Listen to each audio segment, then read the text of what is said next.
Coming up, Independence Day for hundreds of penguins in Argentina.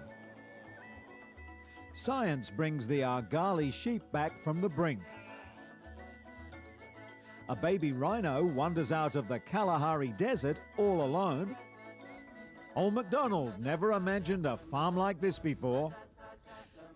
And why China isn't saying see you later to the Yangtze alligator.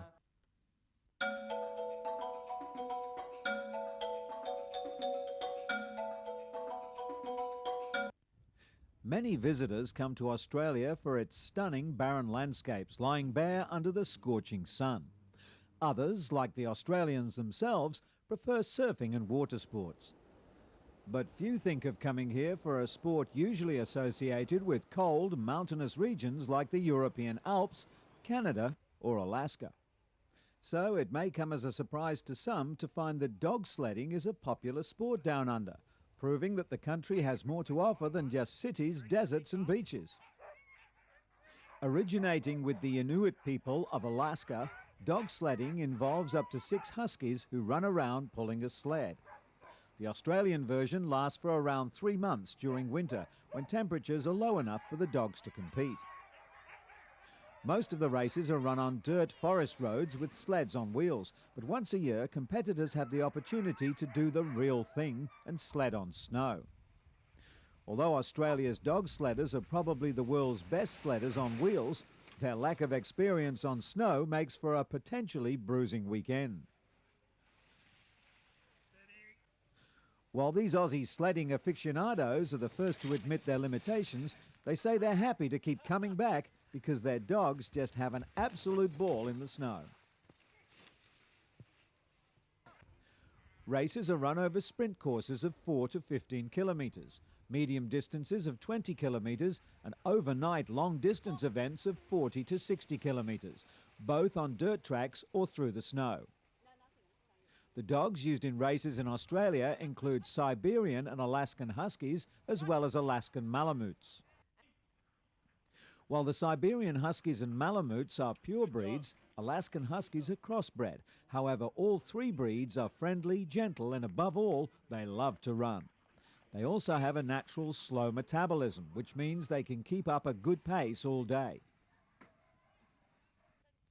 Visiting American race marshal Jack Beckstrom kept a close eye on the Australian sledders and believes they're performing as well as their Northern Hemisphere counterparts. According to Jack, whatever the Aussie teams may lack in style, they certainly make up for in enthusiasm.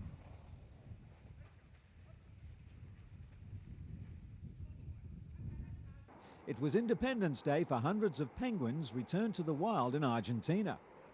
They were being released into the ocean by biologists with the Mar del Plata Aquarium, who'd rescued the birds from an oil spill and nursed them back to full health.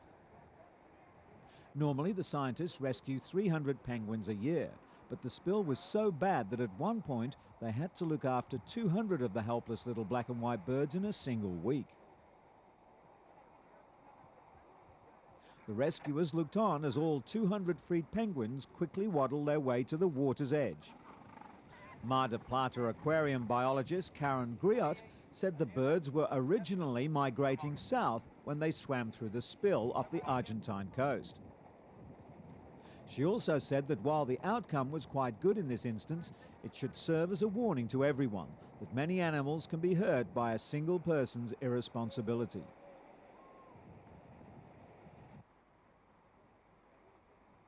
Left to fend for themselves, the penguins couldn't have survived the oil spill and would have either been poisoned, drowned or starved. That makes today all the more rewarding for all the people involved with their rescue.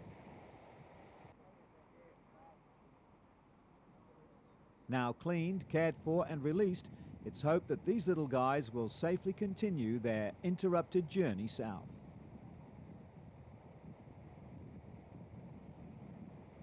So please, if you've got a ship full of oil, be careful not to spill any.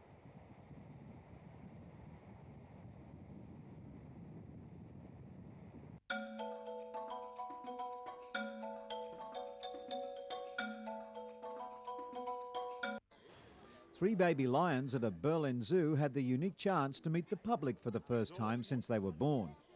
The cubs had to be taken away from their mother when they were just 3 weeks old because she didn't have enough milk to feed them. All 3 are female and have been named Petra, Anne and Angelica after the zookeepers who take care of them. The little lionesses have been bottle-fed ever since they were removed from their mother, and at 5 kilograms each, they've almost achieved a normal weight for their age. On the hot, dry grasslands of Africa, lions spend much of the daytime lying in the shade, cooling off and relaxing, while the playful cubs explore their surrounds and pester the adults. When a lioness is ready to give birth, she'll leave the pride to find a secluded place in tall grass or rocks, where she hides the cubs for the first 6 to 8 weeks. It's a dangerous time for the weak and defenseless cubs, and some may fall prey to hyenas or leopards. At 3 months, the cubs are strong enough to follow their mother back to the pride. These little rascals don't have to hide from any predators.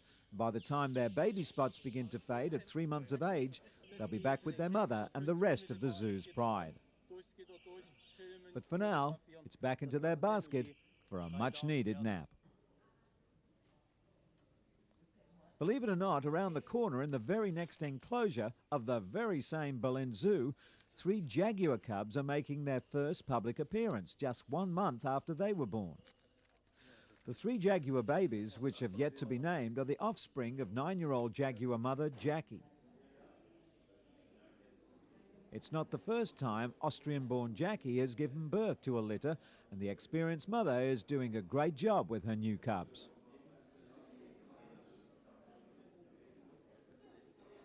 The babies have already tripled their birth weight, and each now weighs a healthy 3 kilograms.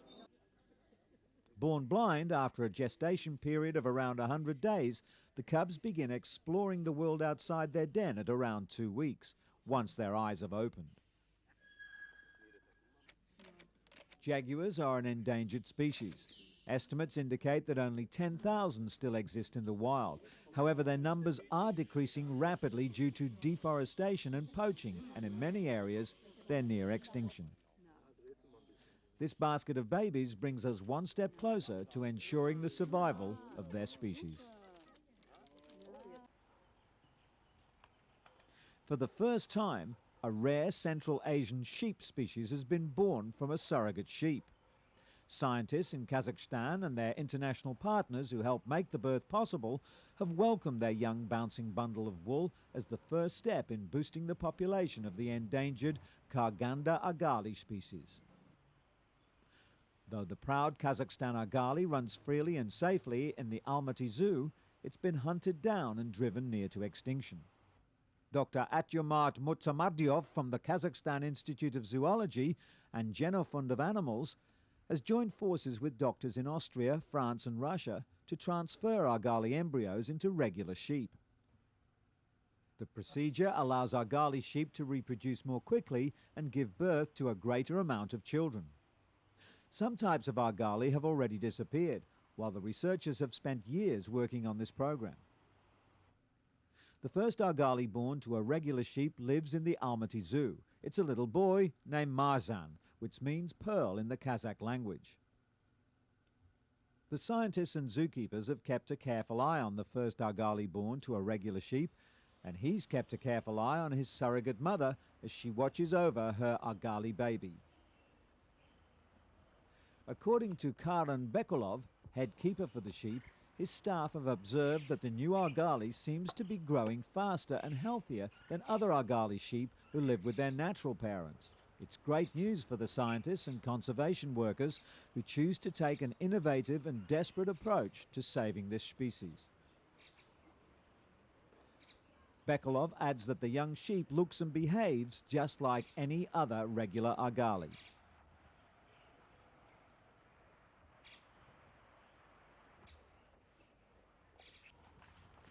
At times, this presents problems for the surrogate mother, who struggles to keep up with her young mountain sheep's climbing ability.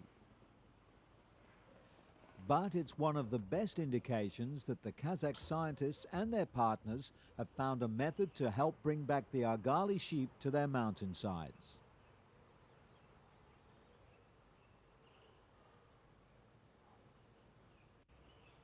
A 3-week-old white rhinoceros has had a lucky escape after wandering off from her dead mother into the Kalahari Desert near the border between South Africa and Botswana.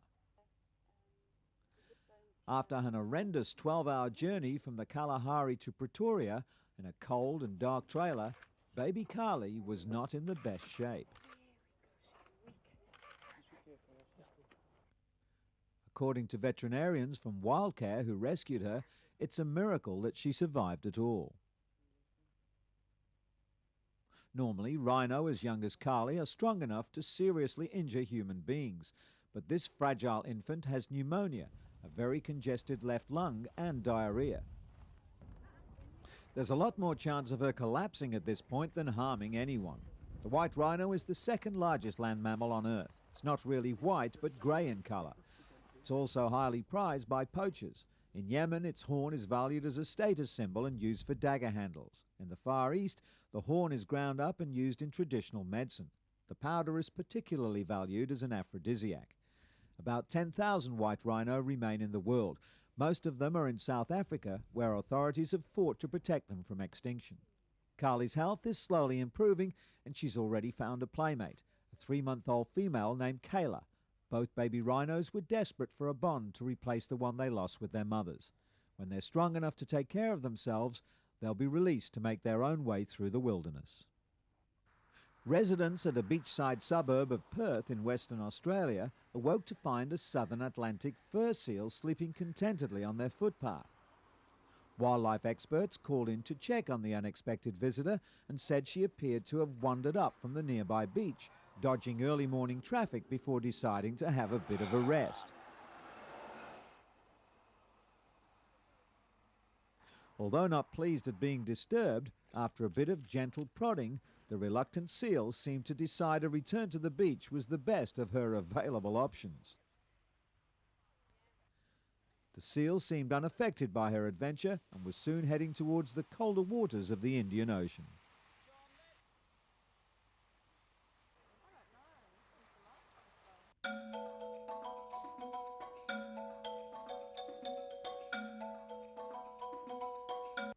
Tiny, furry and defenseless, this 1-month-old giant panda is one of China's most valuable treasures. Twin cubs, Shenzhen and her brother Ao, were born after their 11-year-old mother Yaya was impregnated by artificial insemination.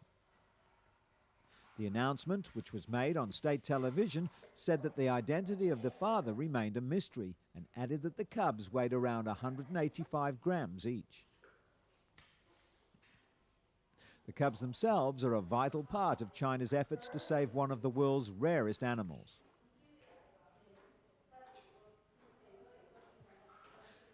Scientists at the Chengdu Giant Panda Breeding Research Center in southwest China aren't taking any risks. The cubs are monitored around the clock for changes in body temperature and weight.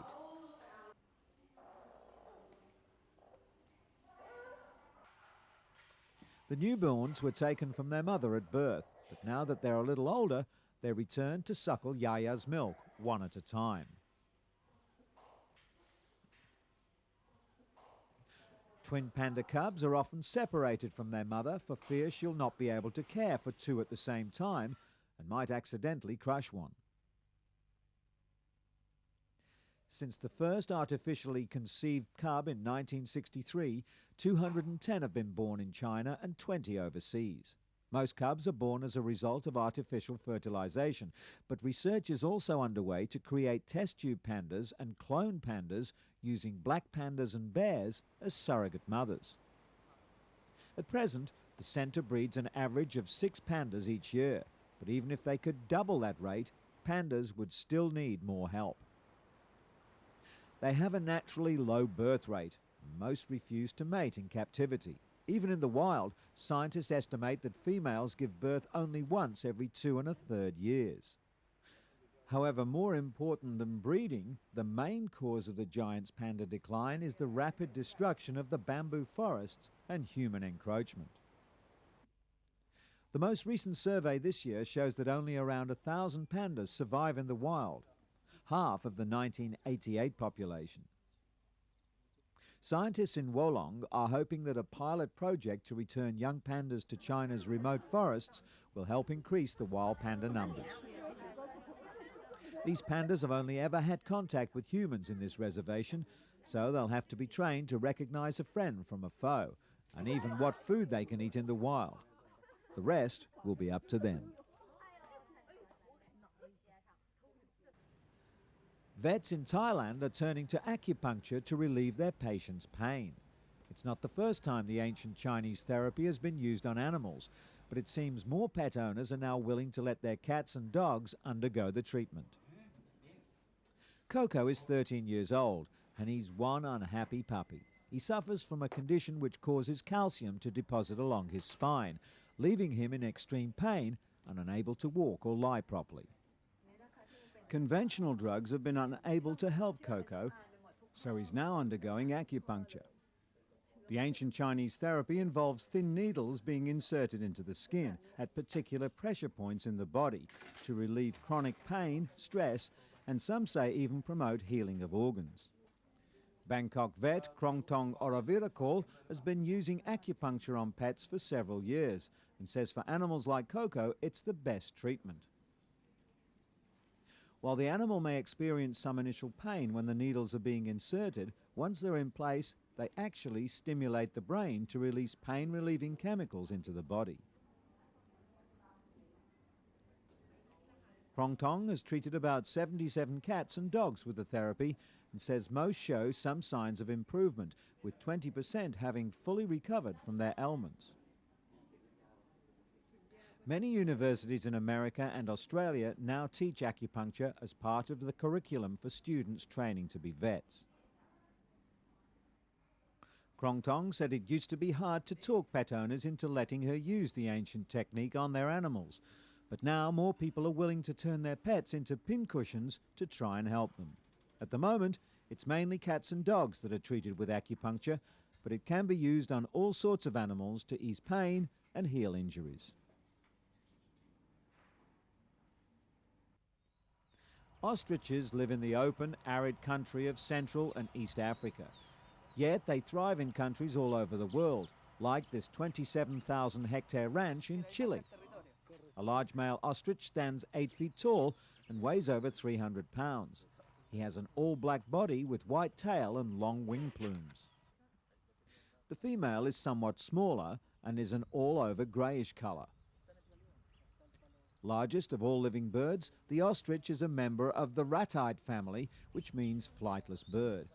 They usually congregate in groups with antelope and zebra, and their great height enables them to detect danger at some distance away on the open plains. Mating takes place after a brief courtship display, and the female soon lays an egg, which at the same time is the world's largest egg, the largest single cell that exists on our planet, and one of the smallest eggs in relation to the size of the adult female bird that laid it. A true record-breaking effort. An ostrich hen can lay an average of 60 eggs per year, each the equivalent of 24 chicken eggs. The ostrich farms remove the eggs from the nest and keep them in incubators for around 42 days until the chicks hatch. An ostrich eggshell has to be tough enough for a 300-pound bird to sit on it. In fact, an unhatched egg has been seen to withstand the full weight of an adult standing on top of it. An ostrich chick grows 1 foot taller each month until it's 7 to 8 months old and is fully grown within just 18 months of being born. While ostriches don't really bury their heads in the sand, they do have one of the most advanced immune systems known to mankind, which may help to explain why they've never been an endangered species. Today, there are at least 2 million worldwide, while ancient ostrich skeletons and fossils have been found dating back over 120 million years. Ostriches are also the fastest two-legged animals on Earth and can run at 70 kilometers per hour for 30 minutes or more.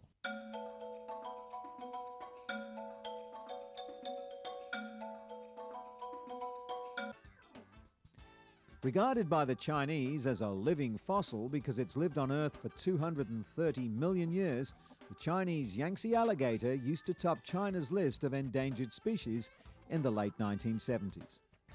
But thanks to the Alligator Reproduction Centre in eastern Anhui Province, the alligator can look forward to a few more millennia on Earth. The provincial government and the Chinese Ministry of Forestry launched the centre in 1979, when only 500 of the alligators remained. Now there are over 9,000 alligators at the centre, with over 1,500 born there each year. The park authorities have turned the creatures into a tourist attraction that has received hundreds of thousands of visitors.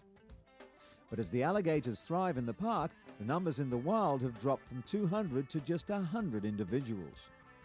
The reasons attributed to the sudden decrease include the damming of several lakes they inhabited and an increased use of chemical fertilizers. The centre has begun moving its alligators into a mock wild environment to see if they could survive on their own. And still on the reptilian front, news that a turtle has been returned to its Israeli homeland after spending several years in the London aquarium. It seems that Mr. T, as he's been dubbed, was snatched off a beach by a 7-year-old and spirited off to England in a wet tissue to be his pet. British customs officials nipped the friendship in the bud when they spotted the 5-centimetre long hatchling hidden in hand luggage. Mr. T was shipped off to the aquarium, where he quadrupled in size on a diet of cockles and eels while yearning for home. Well, this faithful loggerhead turtle is finally back. Met by Israeli Parks Authority officials, he was taken to the Israeli Turtle Rehabilitation and Research Centre and, when he's feeling fit, will be returned to his natural habitat, the warm waters of the Mediterranean. If all goes well, Mr. T will grow to well over 1 metre in size and live a very long and reproductive life.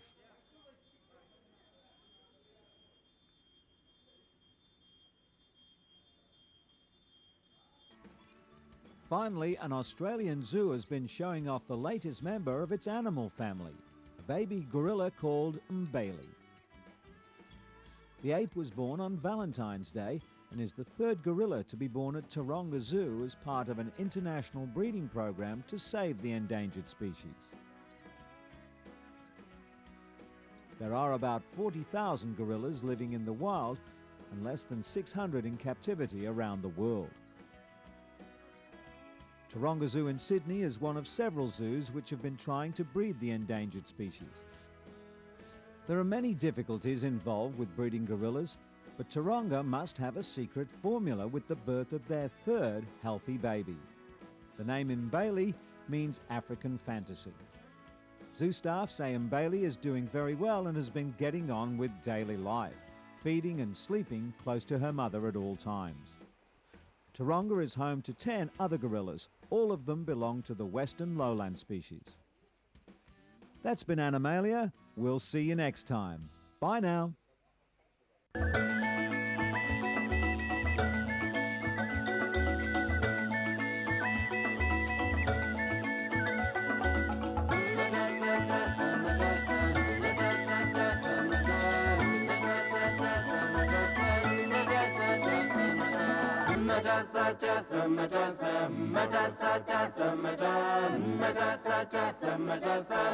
Metazoa